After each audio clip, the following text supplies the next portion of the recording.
Welcome to success ગુરુ ધોરણ 12 વિષય એકાઉન્ટ. આજે આપણે જોશું ચેપ્ટર 1 પ્રશ્ન નંબર 3 નો દાખલા નંબર 11. તો ચાલો શરૂ કરીએ. સૌથી પહેલે રકમ વાંચીએ. એ, બી અને સી સરખા હિસ્સાના ભાગીદારો છે.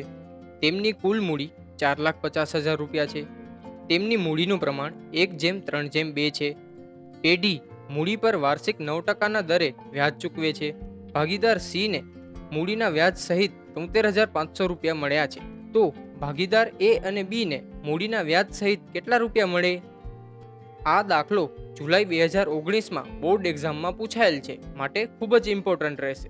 તો ચાલો હવે દાખલો શરૂ કરીએ.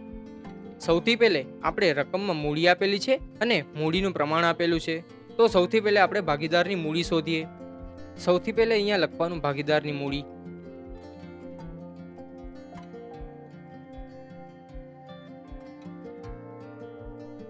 તો એની મૂડી કેવી રીતે શોધવાની? એની મૂડી શોધવા માટે કુલ મૂડી ગુણ્યા એની મૂડીનું પ્રમાણ ભાગ્યા કુલ મૂડીનું પ્રમાણ. તો કેવી રીતે થશે? 4,50,000 ગુણ્યા 1/6 એવી રીતે થશે. હા, એવી રીતે થશે. તો આપણે રૂપિયા કેટલા મળશે? આપણે રૂપિયા મળશે 75,000 રૂપિયા. લખી નાખીએ 75,000 રૂપિયા. હવે બીમાં તેવી જ રીતે કરવાનું. 4,50,000 રૂપિયા ગુણ્યા 3/6 તો કેટલા રૂપિયા મળશે? આપણે રૂપિયા મળશે 2,25,000 રૂપિયા. 2,25,000 રૂપિયા.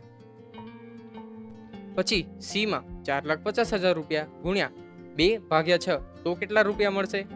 તો આપણે રૂપિયા મળશે 1,50,000 રૂપિયા. 1,50,000 રૂપિયા. આ થઈ ભાગીદારોની મૂડી. હા, હવે બીજું રકમમાં શું કીધું છે? રકમમાં કીધું છે કે પેઢી મૂડી પર વાર્ષિક 9%ના દરે વ્યાજ ચૂકવે છે. તો આપણે મૂડી પર વાર્ષિક 9%ના દરે વ્યાજ ચૂકવીએ. તો અહીંયા લખવાનું 9% લેખે મૂડી પર વ્યાજ. સૌથી પહેલે એની મૂડી કેટલી છે? એની મૂડી છે 75,000 રૂપિયા. તો 75,000ના 9% કરીએ તો આપણે કેટલા રૂપિયા મળશે? તો આપણે રૂપિયા મળશે 6,750 રૂપિયા. ઉપર પણ બધે રૂપિયા લખી લેવાનું. રૂપિયા રૂપિયા રૂપિયા. હા, હવે બી ની મૂડી કેટલી છે? બી ની મૂડી છે 2,25,000 રૂપિયા. એના 9% કરીએ તો આપણે કેટલી રકમ મળશે? આપણે રકમ મળશે 20,250 રૂપિયા. 20,250 રૂપિયા. હવે સી ની મૂડી કેટલી છે? સી ની મૂડી છે 1,50,000 રૂપિયા. એના 9% કરીએ તો કેટલી રકમ મળશે? આપણે રકમ મળશે 13,500 રૂપિયા. 13,500 રૂપિયા. આ આપણે ભાગીદારોને વાર્ષિક 9% લેખે મૂડી પર વ્યાજ આપ્યું છે. હવે રકમમાં આગળ શું કીધું છે? હવે રકમમાં આગળ કીધું છે ભાગીદાર સી ને મૂડીના વ્યાજ સહિત 73,500 રૂપિયા મળ્યા છે. એટલે કુલ એને 73,500 રૂપિયા મળ્યા છે. આપણે રકમમાં કીધું છે કે સી ને મૂડીના વ્યાજ સહિત 73,500 રૂપિયા મળ્યા છે. એનો અર્થ એમ થાય કે નફો પ્લસ મૂડી પર વ્યાજ બે રકમ થઈને એટલી રકમ મળી છે. ભાગીદારી પેઢીમાં ભાગીદારને મૂળ આવક કઈ હોય? મૂળ આવક નફો હોય. તો જ્યારે પણ મૂડી પર વ્યાજ સહિત એમ કીધું હોય ત્યારે નફો પ્લસ મૂડી પર વ્યાજ થાય. તો આપણે સી નો મૂડી પર વ્યાજ તો આપેલ છે 13,500 રૂપિયા. આપણે શું નથી આપેલ? સી નું નફો નથી આપેલ. તો આપણે નફો શોધીએ. લખવાનું અહીંયા નફો. આપણે સી નો નફો કેવી રીતે મળશે? જો આપણે વ્યાજ આપેલું છે અને કુલ રકમ આપેલી છે કે એટલી એને મળી છે, તો 73,500 માંથી 13,500 કાઢી નાખીએ તો આપણે શું મળશે? આપણે નફો મળશે.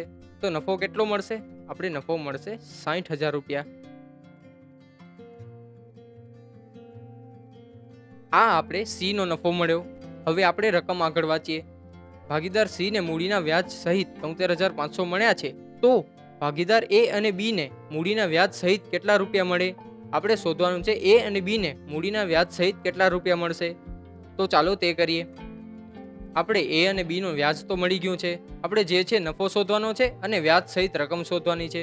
તો એ અને બી નો નફો કેવી રીતે મળશે? આપણે તેના માટે કઈ માહિતી આપેલી છે? હા, આપણે ઉપર કીધું છે કે એ, બી અને સી સરખા હિસ્સાના ભાગીદારો છે. એટલે તે નફાની વહેંચણી સરખા હિસ્સે કરતા હશે. સરખા હિસ્સે એટલે 1:1:1. જો સી ને 60,000 રૂપિયા નફો મળ્યો છે તો બી ને કેટલો મળશે?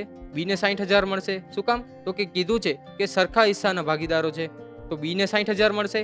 તો એ ને કેટલા મળશે? એ ને પણ 60,000 મળશે. શું કામ? સરખા હિસ્સાના ભાગીદારો છે. તો લખી નાખીએ 60,000 રૂપિયા, બી માં પણ 60,000 રૂપિયા. હવે મૂડી પર વ્યાજ અને નફાનો સરવાળો કરીએ તો શું મળશે? આપણે મૂડીના વ્યાજ સહિત રકમ. તો લખી નાખીએ મૂડીના વ્યાજ સહિત રકમ. તો એમાં મૂડીનું વ્યાજ છે 6,750 રૂપિયા અને નફો છે 60,000 રૂપિયા. તો રકમ કેટલી મળશે? રકમ મળશે 66,750 રૂપિયા. લખી નાખીએ 66,750 રૂપિયા. હવે બી માં વ્યાજ છે 20,250 રૂપિયા અને નફો છે 60,000 રૂપિયા. તો કેટલા મળશે? તો મળશે 80,250 રૂપિયા. લખી નાખીએ 80,250 રૂપિયા. આપણે છેલ્લે લખવાનું કે મૂડીના વ્યાજ સહિત એ ને 66,750 રૂપિયા અને બી ને 80,250 રૂપિયા મળશે. આ લખ્યા પછી જ આપણે પૂરા માર્ક મળે. આજનો દાખલો અહીં પૂરો થાય છે. Thanks for watching. આવા જ એજ્યુકેશનલ કોન્ટેન્ટ માટે સબસ્ક્રાઇબ કરો સક્સેસ ગુરુને.